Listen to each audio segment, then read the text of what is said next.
είμαστε πρωταθλητές, κύριοι, στο πανευρωπαϊκό πρωτάθλημα. Βγήκαμε πρωταθλητές στο μπάσκετ. Βγήκαμε στο τραγούδι. Ο ύμνος ακούστηκε μέσα από τον αθλητισμό. Να ακουστεί και ο ύμνος μέσα από την πολιτική. Ήμαρτον, φτάνει. Κουραστήκαμε τις ήττες.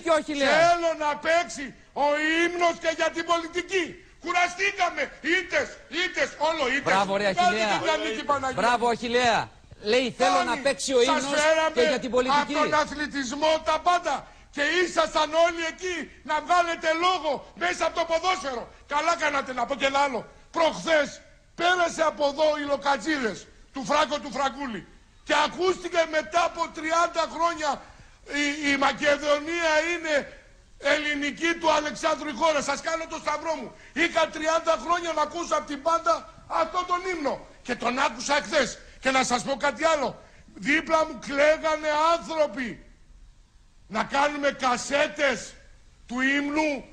Όλων να ακούνε ο κόσμος με τις κασέτες και τα βίντεο. Τα κρύψατε. Αυτό δεν σας άρεσε που το παίξατε στην παρέλαξη. Ελληνική, Μακεδονία, ελληνική του Αλεξάνδρου χώρα. Και πες στον κύριο Πλεύρη να κάνει και μια ένσταση. Γιατί του Μεγάλου Αλεξάνδρου το άγαλμα το έχουνε μέσα στη Δημαρχία στα υπόγεια. Γιατί έχω κάνει, κύριε Ασλανίδη, έτσι, μπράβο, κύριε έχω κάνει 3 ερωτήσεις. Γιατί δεν υπάρχει άγαλμα του Μεγάλου Αλεξάνδρου στην Αθήνα. Και ο κύριος Γιάννης απάντησε ότι δεν είναι αρμοδιότητά μας. Κύριε Πλεύρη, από ό,τι μαθαίνω ο κύριος Γεωργιάδης σας το είπε. Γιατί ο Ασλανίδης το είπε σε 3 τηλεοπτικές ότι δεν υπάρχει άγαλμα του Μεγάλου Αλεξάνδρου στην Αθήνα.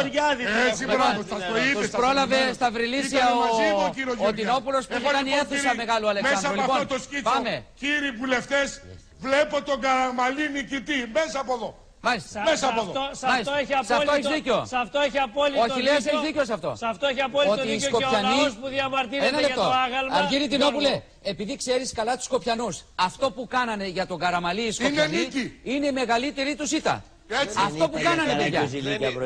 Και κάτι άλλο, κύριε γείτονα. Δεν υπάρχει αμφιβολία ότι τα καραγκιόζηλίκια που πολύ σωστά λέει ο κύριος γείτονας, τα καραγκιόζηλίκια που πολύ σωστά λέει ο κύριος γείτονας, δείχνουν την αμηχανία των Σκοπιανών, δείχνουν ότι είναι με την πλάτη κολλημένη στον τοίχο και δείχνουν ότι η ελληνική διπλωματία έχει τη δύναμη και τη δυνατότητα να δώσει λύσεις. Αρκεί να είμαστε όλοι νυφάλιοι και αρκεί να προχωρήσουμε προς τα μπρος ενωμένοι όπως είμαστε. Μην πιάσετε κύριε, δεν έχουμε χρόνο. Τιμή μου που είμαι Βαλκανιονίκης. Τιμή μου που είμαι Βαλκανιονίκης. Αχιλλέα, μισό λεπτό. Η λέξη αυτή μας σταματήσανε το πρωτάθλημα των Βαλκανίων. Αχιλλέα, μισό λεπτό. Το κάνανε Champions League. Σε λίγα λεπτά ο αρχηγός της αξιωματικής αντιπολίτευσης και μας κάνανε άνω κάτω στα εργατικά. Μέσα από το ποδόσφαιρο. Περίμενε. Και αυτό το ποδόσφαιρο, να το ξέρουν και το λέω πάντα, από τους διανοούμενους που γράψανε βιβλία. Το ποδόσφαιρο είναι το μπαλέτο της εργατικής τάξης και είναι θρησκεία χωρίς απίστους. Παίξτε ποδόσφαιρο, παίξτε μπάλα στην πολιτική για να έχουμε νίκες. Και να παίξει επιτέλους μια νίκη από την πολιτική. Παίξτε μπάλα η πολιτική.